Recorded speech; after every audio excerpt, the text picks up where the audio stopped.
नमस्कार, बहुत स्वागत है आप सभी का हमारे इस खास बुलेटिन में। मैं हूं आपके साथ मरियम अली। चलिए देश और दुनिया की तमाम बड़ी खबरें हैं उन पे एक नजर डाल लेते हैं। तो आज की बुलेटिन की शुरुआत करते हैं मौसम की खबर से। आपको बता दें कि बीते कुछ दिनों से काफी ज्यादा गर्मी दिल्ली एनसीआर में हो रही है और इसी के साथ उत्तर भारत के कुछ ऐसे इलाके भी हैं कुछ राज्यों में जहां लू जैसे हालात भी बने हुए हैं। इसी को लेकर आईएमडी ने लू का अलर्ट भी जारी किया था। दिल्ली एनसीआर में भी लू का अलर्ट था।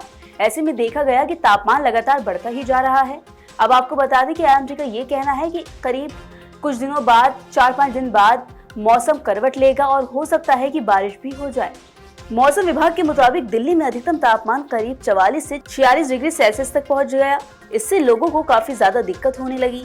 सुबह से ही तेज धूप निकल रही है और दोपहर होते होते सड़कों पर गर्म हवा के थपेड़े महसूस किए जाते हैं।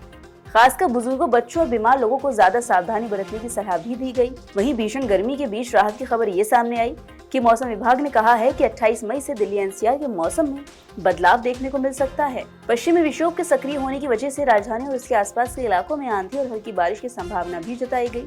इससे तापमान में गिरावट आने की उम्मीद है और लोगों को गर्मी से थोड़ी राहत मिल जाएगी। वहीं दिल्ली एनसीआर में कई जगहों पर बादल छाए रह सकते हैं।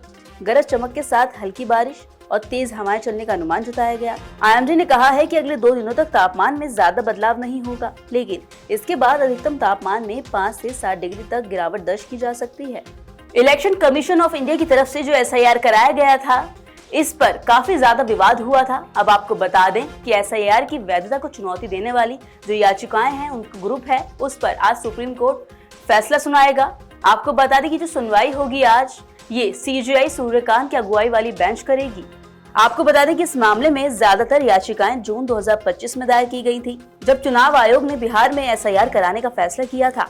याचिकाकर्ताओं में एसोसिएशन फॉर डेमोक्रेटिक रिफॉर्म्स, राजनीतिक कार्यकर्ता योगेंद्र यादव, तृणमूल कांग्रेस सांसद महुआ मोइत्रा, राष्ट्रीय जनता दल सांसद मनोज झा, कांग्रेस सांसद केसी वेणुगोपाल और राष्ट्रवादी कांग्रेस पार्टी इनके सांसद सुप्रिया सुमे समेत कई लोग शामिल थे। वहीं सुप्रीम कोर्ट ने पिछले साल मामले में सुनवाई के दौरान चुनाव आयोग को आधार कार्ड को एसआईआर के लिए अनिवार्य दस्तावेज में शामिल करने का निर्देश दिया था। हालांकि कोर्ट ने स्पष्ट किया था कि आधार नागरिक का प्रमाण नहीं होगा और चुनाव आयोग के आधार कार्ड का सत्यापन करा सकेगा। अब आज एसआईआर की वैधता को चुनौती देने वाली याचिकाओं के एक समूह पर सुप्रीम कोर्ट फैसला सुनाएगा, जिस पर सभी की निगाहें टिकी हैं। वहीं तमिलनाडु के नए मुख्यमंत्री बने जोसेफ विजय आज दिल्ली आएंगे। आपको बता दें कि दिल्ली में वो पीएम मोदी से मुलाकात करेंगे और इसी के साथ हो सकता है केंद्रीय गृह मंत्री अमित शाह से भी उनकी मुलाकात हो। सूत्रों के मुताबिक दिल्ली में सीएम विजय की प्रधानमंत्री मोदी के साथ चर्चा के लिए व्यवस्था की गई है। तमिलनाडु के मुख्यमंत्री के इस दौरे के दौरान कांग्रेस के वरिष्ठ नेताओं सोनिया गांधी और राहुल गांधी से भी मिलने की संभावना जताई गई। वहीं दिल्ली दौरे के दौरान विजय जेएनयू में तमिलनाडु सरकार द्वारा स्थापित तमिल कवि संत तिरुवल्लुवर की प्रतिमा का उद्घाटन भी करेंगे। ये दौरा विजय के तमिलनाडु के मुख्यमंत्री के रूप में पदभार संभालने के कुछ हफ्तों बाद हो रहा है। इस दौरे के दौरान वो पीएम मोदी और केंद्रीय वित्त मंत्री निर्मला सीतारमण से मुलाकात भी कर सकते हैं। माना जा रहा है कि वो तमिलनाडु के लिए ज्यादा वित्तीय सहायता और कई अहम बुनियादी ढांचे और साथ ही विकास परियोजनाओं को जल्द मंजूरी देने की मांग करेंगे। ऐसा कहा जा रहा है मुख्यमंत्री विजय तमिलनाडु के विकास के लिए केंद्र सरकार से ज्यादा मदद मांगेंगे। इसमें बुनियादी ढांचे के विस्तार, पेंडिंग फंड जारी करने, औद्योगिक विकास परियोजनाओं, कल्याणकारी कार्यक्रमों और बड़ी कनेक्टिविटी परियोजनाओं के लिए समर्थन की मांग शामिल हो सकती है। अंतर्राष्ट्रीय खबर की बात करें तो आपको बता दें अमेरिकी राष्ट्रपति डोनाल्ड ट्रंप के प्रशासन ने शरणार्थियों को लेकर एक बड़ा फैसला किया है। फैसले में ये है कि इस साल जो अमेरिका में शरणार्थी आएंगे उनकी संख्या में बढ़ोतरी की गई है, लेकिन ये सिर्फ दक्षिण अफ्रीकी जो श्वेत नागरिक हैं उन पर ही लागू होगा। इस फैसले के बाद दुनिया के कई अन्य देशों से शरण मांग रहे लोगों को अब भी इंतजार करना पड़ेगा।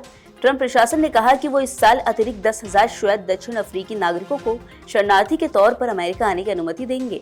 इससे अमेरिका का कुल शरणार्थी कोटा बढ़कर 17,500 हो जाएगा। इससे पहले प्रशासन ने लगभग 7,500 लोगों को अनुमति देने की योजना बनाई थी। अफ्रीका समुदाय दक्षिण अफ्रीका के श्वेत लोगों का एक समूह है जिनकी जड़ें मुख्य रूप से डच उपनिवेशवादियों से जुड़ी मानी जाती हैं। ट्रंप प्रशासन का दावा है कि दक्षिण अफ्रीका में इस समुदाय के खिलाफ नस्लीय हिंसा और भेदभाव बढ़ रहा है।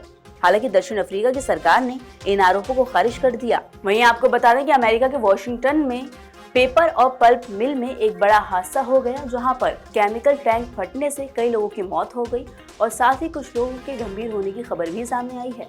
हादसे के बाद पूरे इलाके में अफरा तफरी मच गई। अधिकारियों के मुताबिक टैंक में बेहद खतरनाक रसायन भरा हुआ था, जिसके फटने के बाद जहरीली गैस और केमिकल आसपास फैल गया। राहत और बचाव टीमों को तुरंत मौके पर भेजा गया और घायलों को अस्पताल पहुंचाया गया। ये हादसा लॉन्गव्यू इलाके में स्थित निप्पॉन डायनावेव पैकेजिंग कंपनी की मिल में हुआ। कंपनी और स्थानीय प्रशासन ने संयुक्त बयान में बताया कि एक बड़े केमिकल टैंक में अचानक विस्फोट जैसा दबाव बना और वो अंदर की तरफ धंस गया।